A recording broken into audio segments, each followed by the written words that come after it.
There were various members of the Lefèvre family engaged in tapestry weaving in Europe of the 17th and 18th centuries. Origins. We hear of one Lancelot Lefèvre as one of the masters of tapestry weaving in Brussels and in Antwerp in 1655, and in Italy in 1630. We read of a certain Pierre Lefevre, a master tapestry worker, who was a native of Paris. It is not known whether these two men were connected one with the other, and of the personal history we know very little. Pierre died in 1669, leaving a son, Philip, who was working in Florence in 1677.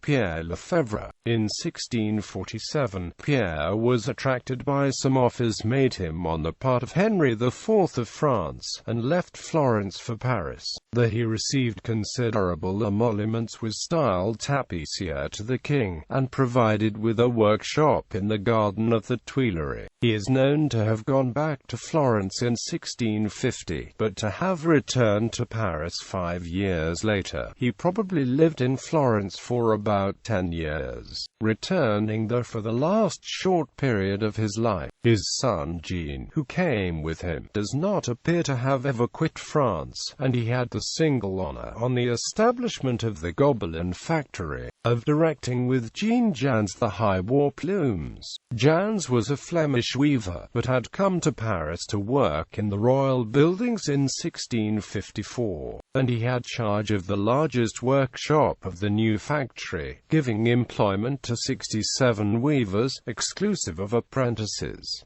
Jean Lefevre. The second workshop, which was erected in the garden of the Tuileries, was the one conducted by Jean Lefevre, and he appears to have had full charge of it until 1770, and to have earned for the government a very large sum of money. The fine tapestry entitled The Toilet of a Princess, which was in the Spitzer collection, was the work of Jean Lefevre, and 3 other pieces, representing Bacchanalia, bear his name on the selvage.